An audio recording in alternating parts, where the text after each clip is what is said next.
there are many masterminds and it was an oil organized movement. Jamaat and শিবির ঢাকা বিশ্ববিদ্যালয়ে এই আন্দোলনে শিবির পরিচয়ে শক্তিশালী আন্দোলন করেছে, এখানে সবকিছু সমন্বয় শিবির করেছে। হ্যাঁ, তাহলে নাহিদদের ভূমিকা কি? তারা কি অরাজনৈতিক? না, তারা অরাজনৈতিক না। সরকারের যে দুজন উপদেষ্টা রয়েছে, উপদেষ্টাদের সাথে তাত্ত্বিক কাজে সে জড়িত ছিল, অর্থাৎ সে ইন্টেলেকচুয়াল অ্যাক্টিভিজম করতেন। এই যুগের সক্রেটিস, হ্যাঁ বলতে পারেন, কাইন্ড অফ অর্থাৎ মানে আন্দোলনের শেষে আসলে তাত্ত্বিকতার কি সম্পর্ক? মানে এখানে সম্পর্ক আছে। দেখুন, আমি আন্দোলনের সাথে কি তথ্য কাজ করেছে জি আসার জন্য এবং ফেসিবাদ পতনের জন্য তারা আগেই বিভিন্ন ধরনের স্টাডি সার্কেল করতেন। সেই স্টাডি সার্কেলের অন্যতম মধ্যমণি ছিলেন মাহফুজ আব্দুল্লাহ। অর্থাৎ বাংলাদেশকে একটি ইনক্লুসিভ মানে দেশে পরিণত করতে হবে, গণতান্ত্রিক দেশে পরিণত করতে হবে এবং মানে ফেসিবাদকে পতন করতে হবে। এই প্ল্যানটি কিন্তু কোটা বিরোধী আন্দোলনের পূর্বেই তারা আলোচনা করেছিলেন। শিবির কোনো সাবভার্সিভ কাজকর্মে জড়িত হয় না। শিবির মানে অনৈতিক ভায়োলেন্স কাজকর্মে জড়িত হয় না। এখানে তাহলে ভায়োলেন্স কারা করেছে? আচ্ছা, সেটি দেখুন, এটি ছাত্র জনতার আন্দোলন। ব্যাপারটা ছাত্র শিবির যদি এমন হতে পারে আন্দোলনকে ভিন্ন যদি পরিকল্পিত হয়ে থাকে তাহলে সবকিছু পরিকল্পিত, হত্যাকাণ্ড সব পরিকল্পিত, আগুন দেওয়া সব পরিকল্পিত কিনা আন্দোলন। দেখুন, আন্দোলন স্ক্রিপ্টেড, এটা একটা স্ক্রিপ্ট মুভমেন্ট যদি হয়ে থাকে তাহলে সবগুলি পরিকল্পিত। সবকিছু পরিকল্পিত না, তাইলে পরিকল্পিত সরকারের অন্যায় কাজ তাদের পরিকল্পিত। আমার কথা শেষ করতে দেন, বুঝলেন? আপনি পরে বলুন। না, ছাত্র শিবিরের কয়জন মারা গিয়েছে আপনার কাছে কোনো রেকর্ড আছে? আমাদের অনেক নাম্বার মারা গিয়েছে। আমরা নাম্বার বলে আমরা বিভাজন করতে চাই না। এই বিগ নাম্বার অফ পিপল আমাদের মারা গিয়েছে। এখন প্রশ্ন হচ্ছে যে তারা কি সেফ সাইডে ছিল কিনা? তারা আন্দোলনে সফল হয়েছে? না, তারা আন্দোলনে কেন সেফ সাইডে করেছে? আমাদের লোকজন মারা যাবে কেন? আমাদের লোকজন আহত হবে কেন? সেজন্যই তো শুনতে চাই। আমরা এখন পর্যন্ত পাইনি যে ছাত্র শিবিরের অমুক মারা গেছে, কারণ আমরা তো অনেক তালিকাই জানি, কিন্তু সেই তালিকায় একজন এখনো পাইনি। মানে হয়তো আমার জানার ভুল। আমি যদি আজকে দাবি করি, আপনারা যাদেরকে শহীদ হিসাবে চিনেন, যাদের নাম জানেন, আমি এটি বলতে চাই না, বাট আপনি যেহেতু আমাকে প্রশ্ন করেছেনই, আমাকে চ্যালেঞ্জ তুলে দিয়েছেন, আমি একটু ইনডাইরেক্টলি একটু বলি। আপনারা যাদেরকে শহীদ হিসাবে নাম জানেন তাদের অধিকাংশই আমাদের। আপনি যেহেতু প্রশ্ন করেছেন আমি এই কথাটি বললাম। যাদেরকে আজকে আপনারা শহীদ হিসাবে নাম জানেন, যাদের কারণে আপনারা ইন্সপায়ার্ড হয়েছেন, তাদের ওই ডক্টর নাজমুল হাসান কলিমুল্লাহ আমার কথার সত্যতা হয়তো জানতে পারবেন। অর্থাৎ শহীদদের যাদের নাম জানেন তাদের একটি বড় অংশই আমাদের। সুতরাং আমি এর চেয়ে বেশি কিছু বলবো না। আমরা এখানে বিভাজন আনতে চাই না। আমরা বলতে চাই ছাত্র জনতা সকলে মিলে আন্দোলন করেছে। এখানে কোনো একক ব্যক্তি মাস্টার মাইন্ড নয়। A group of people, group of students are masterminds. There are many masterminds and it was an oil organized movement. Jamaat and শিবির ঢাকা বিশ্ববিদ্যালয়ে এই আন্দোলনে শিবির পরিচয়ে শক্তিশালী আন্দোলন করেছে, এখানে সবকিছু সমন্বয় শিবির করেছে। হ্যাঁ, তাহলে নাহিদদের ভূমিকা কি? তারা কি অরাজনৈতিক? না, তারা অরাজনৈতিক না। আমি আরেকটা টকশোতে বলেছি, নাহিদ এবং আসিফ দুজনেই কিন্তু ছাত্র রাজনীতি করতেন। তারা ছাত্র শক্তির নেতা ছিলেন, তারা কোনো সাধারণ ছাত্র না। ডক্টর নাজমুল হাসান করিমুল্লাহ তাদেরকে চিনে থাকবেন। একজন ঢাকা বিশ্ববিদ্যালয়ের ছাত্র শক্তির সভাপতি, আরেকজন ছাত্র শক্তির সভাপতি মানে ন্যাশনাল প্রেসিডেন্ট।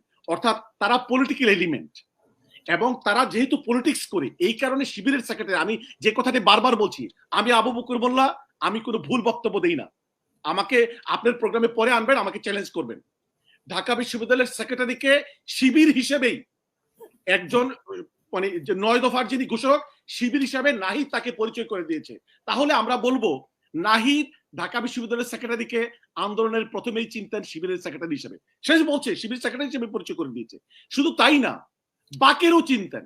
তাহলে শিবিরের যারা মেইন লিডার, যারা আন্দোলনের ভূমিকা পালন করেছে, তারা সবাই পরিচিত ছিল, প্রকাশ্য ছিল। হ্যাঁ, আপনার এই কথাটি ঠিক যে সাধারণ যারা শিবিরের মেম্বার অথবা সাধারণ যারা সমর্থক, তারা তাদের পরিচয় দিতে পারতো না। কারণ তারা পরিচয় দিলে আবরারের মানে ভাগ্য তাদেরকে বহন করতে হবে, বিশ্বজিতের ভাগ্য তাদেরকে বহন করতে হবে। জীবনের নিরাপত্তায় কৌশলের অংশ হিসাবে তারা পরিচয় দেয়নি। তবে ছাত্রলীগের সভাপতি, সেক্রেটারি অথবা হেলমেট বাহিনীর কোনো ভূমিকা শিবিরের ছেলেরা নেয় নাই, শিবিরের কোনো নেতারা নেয় নাই। নাহিদ সাংবাদিক সম্মেলনে স্পষ্ট করে বলেছে, আমি ছাত্রলীগের কোনো পদে ছিলাম না। ধন্যবাদ। জি, আমি আরেকটা প্রশ্ন যে তাহলে কি আমাদের যে আব্দুল্লাহ কি যেন ওর নাম, মাহফুজ আব্দুল্লাহ বা মাহফুজ আলম যাকে বলা হয়, সেও কি শিবিরের কেউ কিনা? কারণ তার এখনো রাজনৈতিক পরিচয় আমরা জানি না। জি দেখুন, মাহফুজা আব্দুল্লাহ সম্পর্কে আমি খুব বেশি কিছু বলতে চাই না, শুধু এতটুকু বলতে চাই যে ছাত্র শক্তির যেই নেতারা, সরকারের যে দুজন উপদেষ্টা রয়েছে, উপদেষ্টাদের সাথে তাত্ত্বিক কাজে সে জড়িত ছিল, অর্থাৎ সে ইন্টেলেকচুয়াল অ্যাক্টিভিজম করতেন। এই যুগের সক্রেটিস, হ্যাঁ বলতে পারেন, কাইন্ড অফ অর্থাৎ মানে আন্দোলনের শেষে আসলে তাত্ত্বিকতার কি সম্পর্ক, মানে এখানে সম্পর্ক আছে। দেখুন আমি আন্দোলনের সাথে কি তথ্য কাজ করেছে, জি আমি বলছি আমাদের বুঝেই বলেন, আপনারা সময় দিলাম, আমার পুরো সময়টা দিলাম, আপনি বলেন আন্দোলনের সাথে কি তথ্য ছিল। আমি তো কোটা আন্দোলন ছাড়া আর কোনো আন্দোলন তথ্য শুনি নাই, বিপ্লবের দলও শুনি নাই, বিপ্লবের জন্য দরকার দল, বিপ্লবের জন্য দরকার তত্ত্ব দর্শন, আমি কোনো দর্শন তত্ত্ব পাই নাই। আমি আপনাকে বলি হাসিনা আপা 21শে জুলাই থেকে 4 জুলাই আগস্ট পর্যন্ত প্রতিদিন আমি ন্যাশনাল টেলিভিশনে একটা দুইটা করে টক শো করেছি, আমি জবাব দেব, প্রতিদিন একটা দুইটা করে টক শো করেছি, প্রতিদিন ন্যাশনাল টেলিভিশনে কোনো না কোনো চ্যানেলে ছিলাম। আমি জবাব দেব। দেখুন কি তথ্য কাজ করেছে বলেন তো দেখি, কি তথ্য কাজ করেছে? আপনি তো আমাকে চ্যালেঞ্জ করছেন, আমি জবাব দিচ্ছি। আপনার পুরো আমার পুরো সময় আপনাকে দিলাম, বলেন শুনি। আমার খুব বেশি থাকার সুযোগ নেই, না হাসিনা আপা জানেন। হ্যাঁ, উনি 15 মিনিটের জন্য বলেছিল যে যুক্ত হতে পারবে। আসলে ওনার রাজনৈতিক পরিচয়টা দেয়, তথ্য তো ঠিক আছে, তাত্ত্বিক উনি গবেষক বা উনি কি তথ্য, আচ্ছা সেটা না হয় উনি ব্যাখ্যা করবে, সেটা উনি ব্যাখ্যা করবে, ইসলামী আমার জানার খুব ইচ্ছা রেভলিউশন কি তথ্য, তথ্যটা কি সেটা মোল্লা ভাইকে বলতে দেন আপনি। আর না না আমরা শুনি, আমার সময় দিয়ে দিচ্ছি তো ওনাকে, আমার সময় উনি বলবে। মোল্লা ভাই জি, আমি যে কথাটি বলছিলাম, মাহফুজ এবং নাহিদরা যেই ছাত্র আন্দোলনের নেতৃত্ব দিয়েছে, অনেকে ওনাদেরকে বলেন যে মাহফুজ তো নেতৃত্ব দেয় না সরাসরি, নাহিদ দিয়েছে এবং আসিফরা দিয়েছে এবং অন্য সমস্ত। উনি তো মাস্টারমাইন্ড, মানে উনি সব অনেকে যুক্ত হয়েছে। আমি কিন্তু প্রথমেই বলেছি আমি স্বীকার করি না সে একক মাস্টারমাইন্ড, আমি স্বীকার করি না সেটা। A group of people are masterminds, a number of people are masterminds, এখানে মানে এই গ্রুপ অফ পিপল ছিল, একক কোনো ব্যক্তি মাস্টারমাইন্ড ছিল না এই আন্দোলনে। আচ্ছা যাই হোক, তাত্ত্বিক কি এটা কি তথ্যটা কি? জি আমি বলছি দেখুন, এই আন্দোলন সকলের প্রচেষ্টার ফসল। এটা শুধুমাত্র আসিফ এবং নাহিদ এই অথবা মাহফুজ আব্দুল্লাহ তিনজনের আন্দোলনের ফসল না, এখানে ছাত্র শিবির জড়িত ছিল, এই তিনজন জড়িত ছিল, ছাত্রদল জড়িত ছিল, সাধারণ জনগণ জড়িত ছিল, এবং আসিফ নজরুলও I think to some extent he was involved there. আচ্ছা, আমি যে কথাটি বলছিলাম, যেই কথাটি বলা হয়, আমি অন্য টকশোগুলোতে আমি বলেছি, যে কথাটি বলা হয় যে এটি একটি কোটা বিরোধী আন্দোলন থেকে এই অবস্থা হয়েছে, না। তথ্যটা কি ভাই, তথ্যটা কি ভাই? আমি তথ্যটা কি, দর্শনটা কি বলতে দেন, উনি তো শেষ করেনি এখনো, আমাকে বলতে দেন। সেটা হচ্ছে যে তারা মানে কোটা আন্দোলনের পূর্বেই বাংলাদেশে মানে গণতন্ত্রকে, সত্যিকার গণতন্ত্র ফিরিয়ে আনার জন্য, একটি ইনক্লুসিভ বাংলাদেশের জন্য এবং ফেসিবাদ পতনের জন্য তারা আগেই বিভিন্ন ধরনের স্টাডি সার্কেল করতেন। সেই স্টাডি সার্কেলের অন্যতম মধ্যমণি ছিলেন মাহফুজ আব্দুল্লাহ। অর্থাৎ বাংলাদেশকে একটি ইনক্লুসিভ মানে দেশে পরিণত করতে হবে, গণতান্ত্রিক দেশে পরিণত করতে হবে এবং মানে ফেসিবাদকে পতন করতে হবে। এই প্ল্যানটি কিন্তু কোটা বিরোধী আন্দোলনের পূর্বেই তারা আলোচনা করেছিলেন। আপনারা আমার জুলাই অনেক পূর্বে থেকে, অর্থাৎ ছাত্র শক্তি যখন ওনারা কার্যক্রম শুরু করে, যেহেতু ছাত্র শক্তির কাছাকাছি ওনার সম্পর্ক একটু ছিল, যেটা ডক্টর ইউনূস বলেছে যে গোছানো পরিকল্পিত ইয়ে ছিল। হ্যাঁ অবশ্যই, এই আন্দোলনটি অবশ্যই এটি কোটা বিরোধী আন্দোলন ছিল না। তারা আওয়ামী লীগের পতন তারা কোটা বিরোধী আন্দোলনের পূর্বেই করেছে।